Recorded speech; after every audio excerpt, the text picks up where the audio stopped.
कैसे हो सभी लोग। तो आज की वीडियो बहुत ही ज़्यादा इंपॉर्टेंट होने वाली है। वीडियो को स्किप करने की गलती बिल्कुल मत करना, वरना बाद में हो सकता है बहुत पछताओगे। मेरा नाम है अंशु और आज मैं तुम्हें एक ऐसे टॉपिक के बारे में बताने वाला हूँ जिससे लिटरली तुम्हारी पूरी ज़िंदगी बदल सकती है।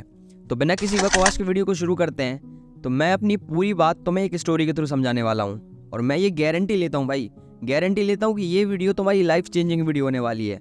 गारंटी है कि अगर तुमने मेरी बातों को रिलेट कर लिया ना तो ये वीडियो के थ्रू तुम्हारी पूरी लाइफ बदलने वाली है। तो चलो स्टोरी को स्टार्ट करते हैं। स्टोरी की स्टार्टिंग होती है एक गांव से। बहुत समय पहले की एक बात है। एक गांव में एक साधु रहा करते थे। साधु गांव से भिक्षा मांग के गांव के बाहर बनी अपनी कुटिया की ओर जा रहे थे। तभी रास्ते में दूर से एक दुकान को देखा। दुकान को देखकर जब वहां पास गए तो वहां बहुत सारी टोकरियां थी और टोकरियों में मस्त काले काले खजूर रखे हुए थे। साधु ने जब खजूरों को देखा तो साधु की थोड़ी सी इच्छा हुई उन खजूरों को खाने की, लेकिन उनके पास पैसे नहीं थे, जिसके कारण उन्हें जैसे तैसे अपनी इच्छाओं को मार के वहां से जाना पड़ा। जब साधु अपनी कुटिया पहुंच गए तब भी उनके दिमाग में वही खजूर घूम रहे थे। उन्हें बार बार उन खजूरों का ख्याल आ रहा था। साधु की खजूर खाने की इच्छा इस हद तक बढ़ चुकी थी कि अब वो साधु रात को ठीक से सो भी नहीं पाए और जब सुबह उठे तो फिर से उन खजूरों का विचार आने लगा। आखिरकार साधु ने यह फैसला किया कि अब किसी भी तरह उन खजूरों को खाना है। इसके लिए साधु ने पैसों को इकट्ठा करना चालू कर दिया। साधु पास के एक वन में गए, वहां ढेर सारी सूखी लकड़ियों को जमा करना चालू कर दिया। ढेर सारी लकड़ियों को इकट्ठा किया और उसे एक रस्सी से बांध लिया। रस्सी से बांधने के बाद उस बंडल को अपनी जैसे ही पीठ पर उठाया तो उसका वजन बहुत ज्यादा था। साधु को उन लकड़ियों को ले जाने में बहुत तकलीफ हो रही थी। साधु जैसे तैसे उन लकड़ियों को उठाते, कुछ दूर आगे चलते और फिर वहां पर लकड़ियों को रख के आराम करने लगते। ऐसे ही वो फिर लकड़ियों को उठाते और फिर कुछ दूर चलते और वहां लकड़ियों को पटक के आराम करने लगते। ऐसे ही जैसे तैसे सुख में दुख में बाजार पहुंच गए और बाजार पहुंचने के बाद साधु ने उन लकड़ियों को बेच दिया। बेचने के बाद साधु के पास जो पैसे मिले, साधु ने उन सारे के सारे पैसों से खजूर खरीद लिए। अब साधु बहुत खुश थे। साधु की खुशी का कोई ठिकाना नहीं था। अब साधु जब अपनी कुटिया की ओर जा ही रहे थे तभी रास्ते में एक छोटा सा विचार आया कि यार आज मेरी ये खजूर खाने की इच्छा हुई है। हो सकता है कि कल किसी और चीज़ को खाने की हो, या हो सकता है कि कल मेरी नए घर की इच्छा हो, या किसी नए कपड़ों को लेने की इच्छा हो।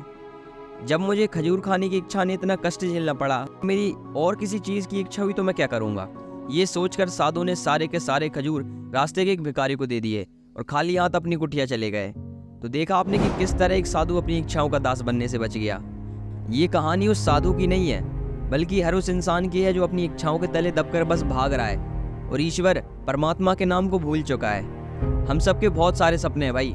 बड़ी गाड़ी लेनी, बड़ा घर लेना है, माँ बाप को खुश रखना है, 1 CR कमाऊंगा, 2 CR कमाऊंगा और पूरी दुनिया घूमना है, बस यही है ज़िंदगी। हम सब यही सोचते हैं, हम सबके यही सपने हैं, हम सबकी यही इच्छाएं और हम सब इसी के पीछे इतना भाग रहे हैं ना कि परमात्मा को सच में भूल चुके हैं। हम लोग भूल चुके हैं कि हमारा जीवन का लक्ष्य कुछ और है। मेरे कहने का मतलब ये नहीं है कि तुम लोग धन दौलत मत कमाओ, अपने कर्तव्यों को भूल जाओ या बस बाबा बैरागी बन जाओ, उस साधु के जैसे बन जाओ।